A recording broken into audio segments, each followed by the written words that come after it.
Good afternoon everybody, Kawasaki here, and I thought I'd take advantage of this lovely weather we're having in October for a bit of a spin out. And I've come to see something that I've never seen before. Well, that's not quite true, but I've never been up to it before. I've never been within kind of 500 feet of it. So it might take me a bit of finding. I think it's up here on the right. Let's have a look. Looking for a road around here on the right somewhere. Anyway, I thought I would come and see it, and I might as well video it at the same time and show you people it. See if you can guess what it is. I reckon it's down here. So see if you can guess what it is when we get there. Not sure how far down this road it is, so I might have to do a bit of cutting.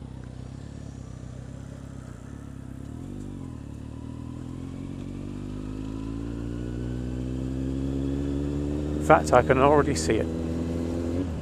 I'm sure you won't be able to see it on the camera, so we'll get a little bit closer. And I'll let you have a guess to see what you think it is. Pause the video at the right spot, because then I'm going to tell you what it is. I find it quite fascinating. The conspiracy theorists will probably think it's something alien, an alien landing site or something. Don't know if the camera's going to be able to pick it up yet. There's a van there. I wonder if it's being serviced. I'm guessing you can see it now. The side on. Anyway, lots of bits of metal. It's actually disc shaped. It is flying saucer shaped.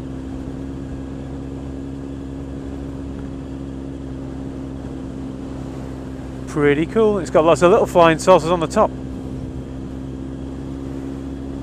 So let's have a look at it. God, this road's had it. There you go. How about that?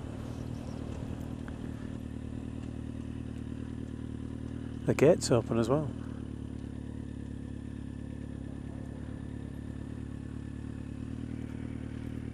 Let me just stop this. So I'm going to look at it and I'm going to tell you what it is. So if you want to guess, get ready to pause it. Make a bit more even ground before I put that stand down.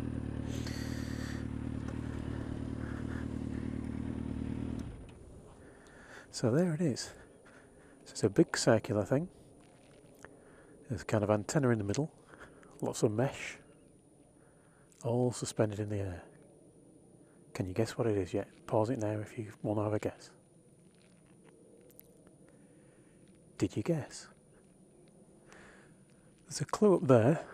Can't actually see it, but I can hear it, an aeroplane going past. This is Ottringham VOR. It's also known as OTR, that's its code.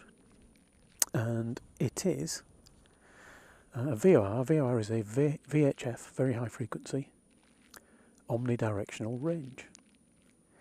And basically it's a navigation device for aircraft.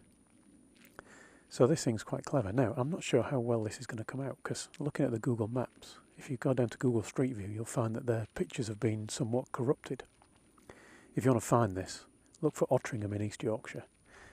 And there's actually, just to the left of Ottringham on the map, I should say the west really, shouldn't I, is Kawasaki, spelt Keyingham, and this road is just after Keyingham. Just head south and it's on a little wobble in the road. But it's OTR, so what it does, it's kind of lighthouse-ish. It sends out two signals.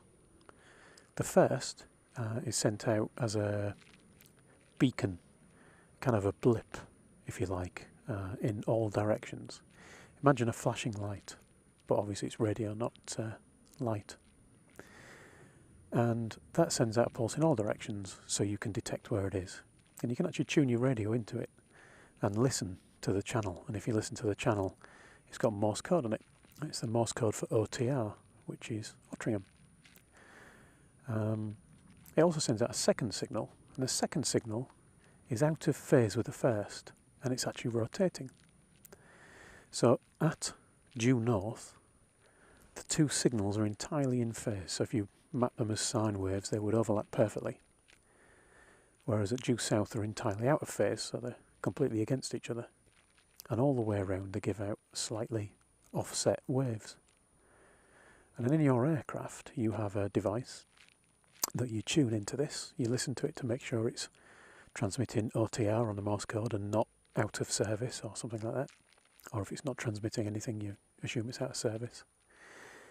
You dial in what you call a radial. So if you imagine this is a circle from above, north is radial 0, south is 180, east is 90, and so on. So you can dial in one of the 360 radials, and the instrument will then tell you if you are on that radial or if you're off it. So if you imagine that straight line going off as far as VHF will go, which is some miles up in the air, it'll actually bounce off the atmosphere. That's how far these things can go. But you can see whether you're on that radial or not, and if you're off it by up to 10 degrees, you can see how far you are off it. And this allows aeroplanes that are really high in the sky to just fly from one to the next, so they can fly beacon to beacon, mapping that path. Obviously nowadays most of it's done by GPS, but if your GPS isn't working you can use these, and you can fly from beacon to beacon. You can also use it to pinpoint your position, so if you're a bit lost you can look at the radials from a few, and if you get two radials crossing, that's where you are. So it's quite clever stuff. Quite a simple solution though.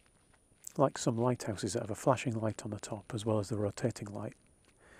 And then they have all colours painted up them, or flashing lights to tell you which lighthouse you're looking at.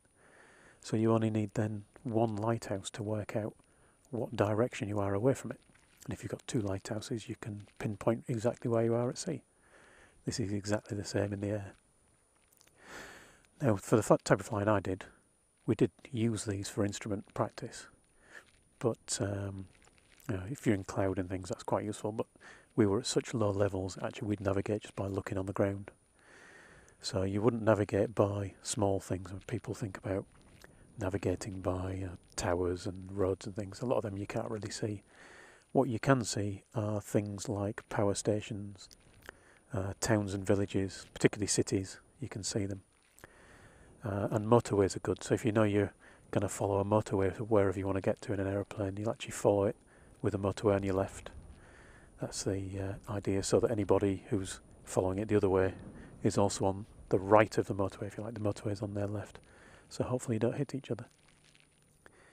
So the stuff we were doing, visual flight rules we call it, visual navigation, a little bit different.